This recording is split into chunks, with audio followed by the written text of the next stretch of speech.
Bonjour à tous, une petite vidéo. Euh,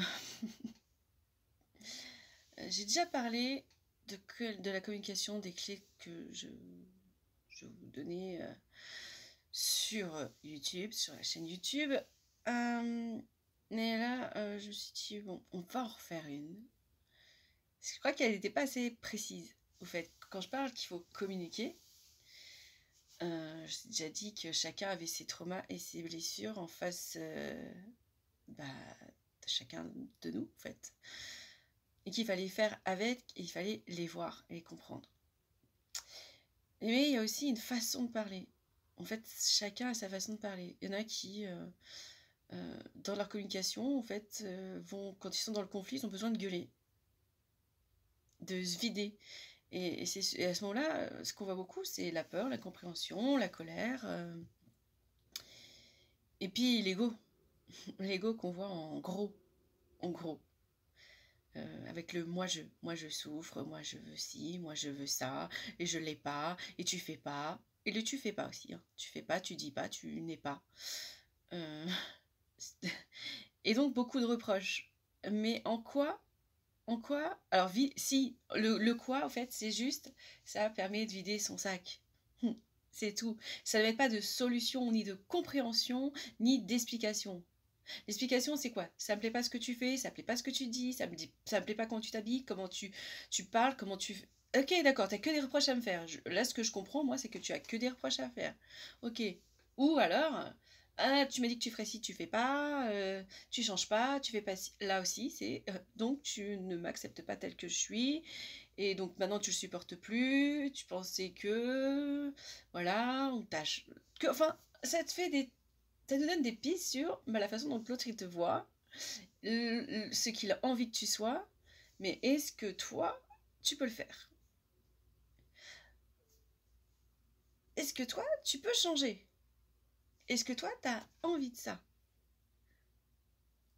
Ensuite, il y a le trauma, c'est-à-dire que tu peux te dire non, j'ai pas envie de ça, et au fait, au fond de toi, tu te dis, mais quand tu es dans la voie de cette introspection, c'est vrai, pourquoi je le fais pas?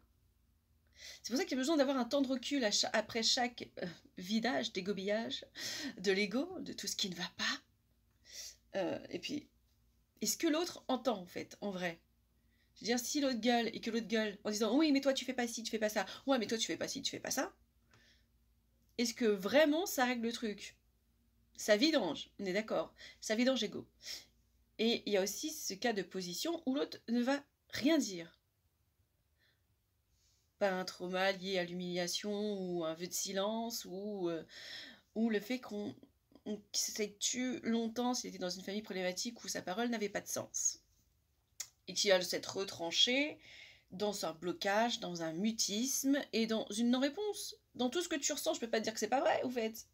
Qu'est-ce que tu veux que je te dise? Tu me dis que ça te plaît pas, ça te plaît pas, ça te plaît pas. C'est ton ressenti, c'est ton incompréhension. Si dans ta vie, il y a des trucs qui ne vont pas et que tu me les lâches parce que, oui, tu te plains de ci, mais alors si moi je me plains de ça, de ci et de ça, et de tout ça et de tous les... Mais en fait, tu fais ta vidange et je peux pas te dire que c'est faux, que tu as tort. Et je ne peux pas te dire oui, bah alors si tu faisais ci, ça ne règle pas le truc, ça va encore plus t'énerver. Du coup, ça ne change rien à la problématique. La problématique, tu peux la régler en étant posé et calme. C'est pas régler le conflit en faisant sa vidange, c'est en revenant sur le conflit après la vidange. Quand chacun a posé le truc, et puis va parler de soi. C'est-à-dire, ok, j'ai entendu ta vidange. Surtout quand c'est la personne qui ne va rien dire pendant le truc, qui va pas savoir quoi dire. Elle va dire quoi? T'as envie de dire quoi? Oui, t'as raison. Oui, t'as raison. Là, ça va encore plus gonfler ton ego. Ou plus t'énerver, encore plus. Parce que tu dis, ouais, j'ai raison. Et tu comptes faire quoi, au fait, pour que ça change? Bah, j'en sais rien. Si, il faudrait peut-être que je règle mes propres peurs et mes propres problèmes, mais est-ce que toi, t'es capable d'entendre que j'ai un souci, que je suis en train d'être dans une période où je me nettoie, où je cherche qui je suis vraiment, que je règle mes traumas, parce que trauma, si j'ai peur de ci, si j'ai peur d'engagement, par exemple, c'est quelque part, je me suis sentie abandonnée. À quel moment j'ai été dans cette blessure d'abandon? Elle vient d'où? comment je peux la régler? Parce que, au fait, c'est pas toi qui me laisse. C'est ce que j'ai vécu avant.